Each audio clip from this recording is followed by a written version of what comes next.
Randall Smith by himself invented high gain amplifiers, where you can drive the preamp and get that tone and that distortion and that sustain, and the volume can still be at room temperature. I mean room level volume. So that was one of his first contributions to the amp world.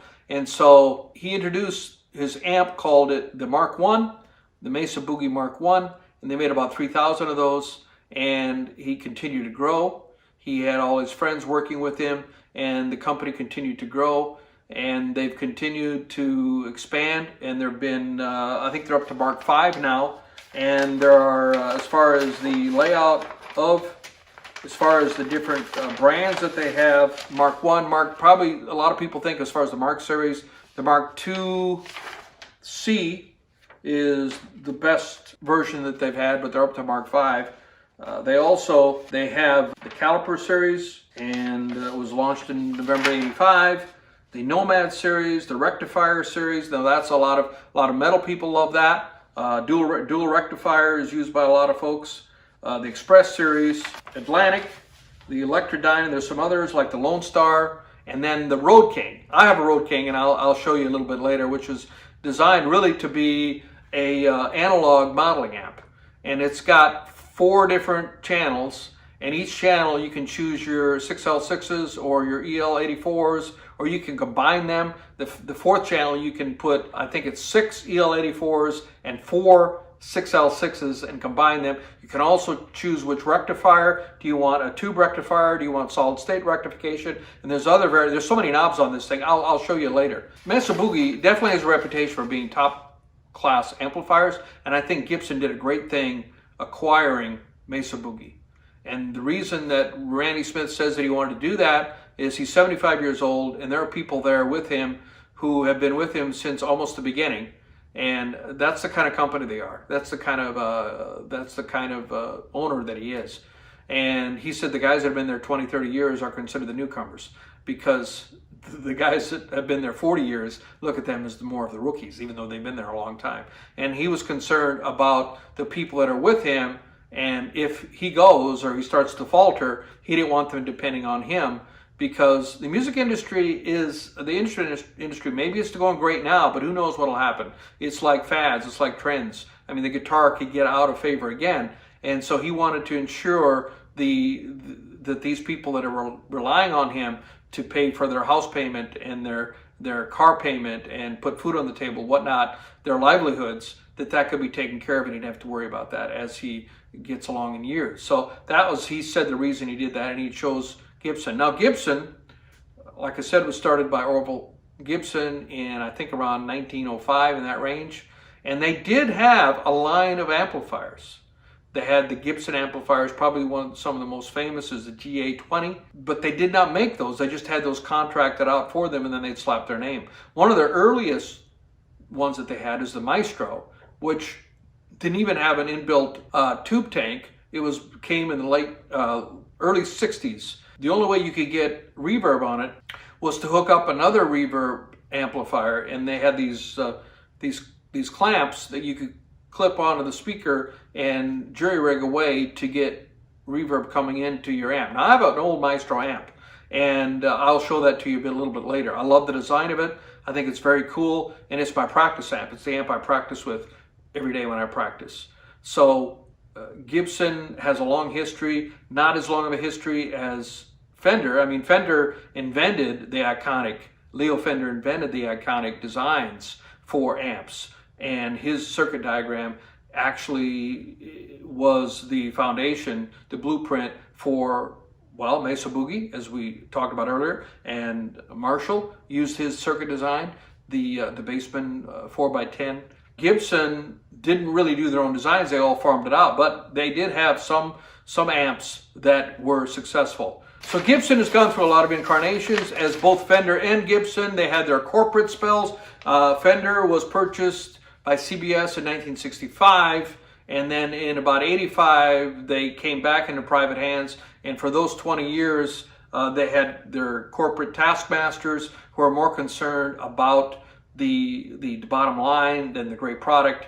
Gibson kind of went through the same thing, and they were in the late 80s, They were bought back by a group of people, and the individual who was CEO for Gibson, Henry, he's got a Polish last name.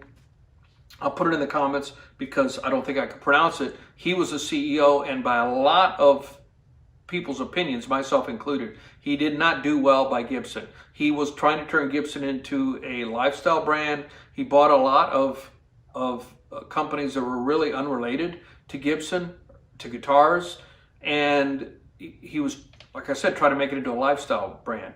And he really got away from the core product and the core reputation of making great instruments.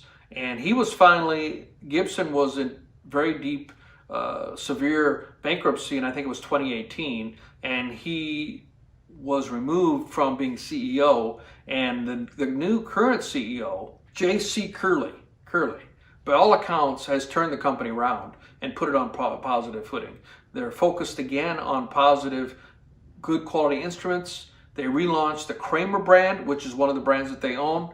And by all accounts, their relaunch of the Kramer brand is really spot on. And so I think that Mesa Boogie will be in really good hands with the current management that's at Gibson. Hopefully that won't change. I mean, the only thing constant in life is change. So we can't guarantee that in the future things might change. A different CEO will come in, a different viewpoint.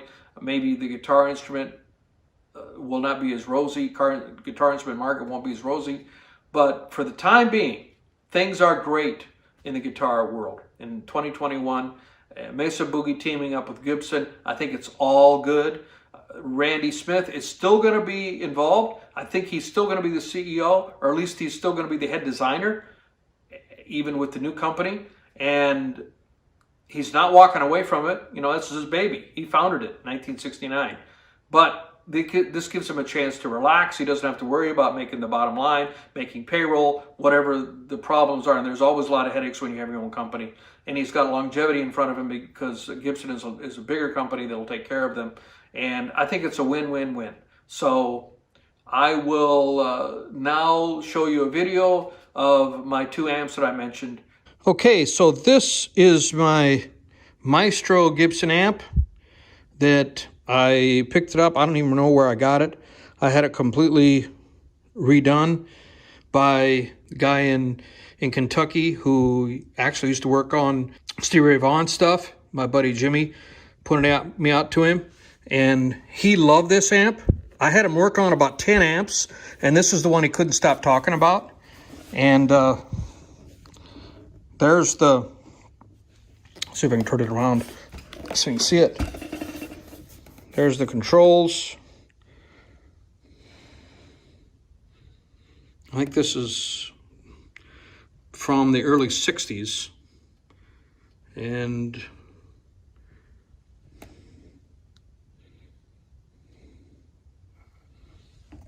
it's got a pedal down below.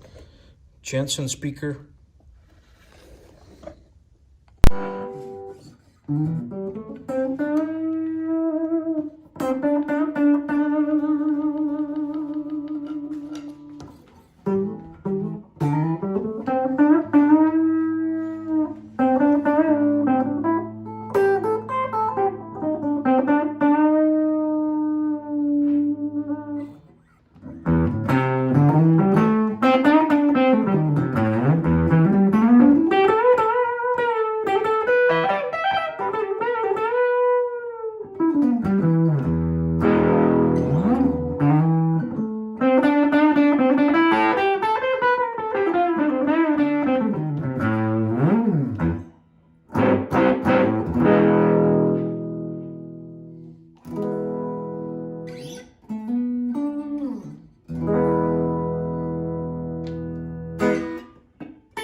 So that's the little Maestro amp that this is my practice amp that I usually use for practice. I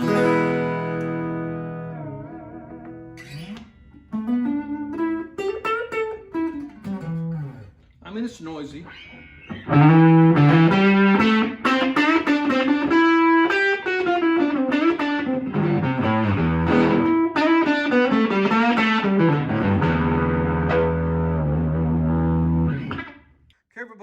here's my Road King, and I opted for the combo. If I had to do it all over again, I would have opted for the separate cabinets, but I didn't do that. Back at the time, I thought combos were the way to go.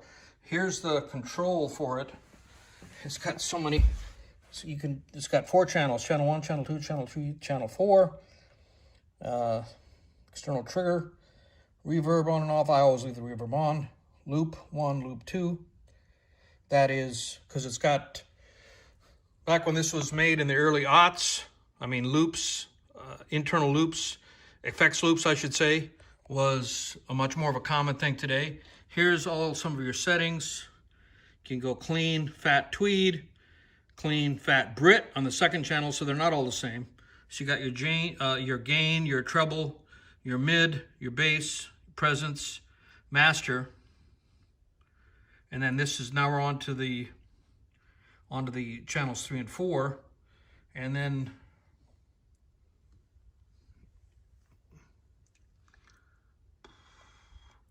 your output, and there's more choices in the back. Oh, here's your choices here that I was talking about. For the channel 3, you got raw, vintage, or modern, and then you've got the same choices for channel 4. So you can choose 6L6s and EL84s. This has one of the speakers is broken in, and I need to get it fixed, especially now that this has got me talking about Mesa. I want to get this thing going again. I chose the color scheme. This was a custom order. Well, they make them, but they didn't make them per stock to sit in a store, because it was, you know, they're top of the line. And so that's my Road King. It's supposed to be an analog modeling amp. Everybody, this is Tim Wolf. Thank you so much for watching my video. Please go to the link down below in the description. There's a Bitly link. Listen to my music at Spotify. I appreciate it very much. It means a lot to an artist if you follow them. If you would be kind enough to like the video if you enjoyed it and share it with your friends. Finally, be sure to subscribe. And also there are other videos on this screen that you can watch. And I'll see you next time. Thank you so much.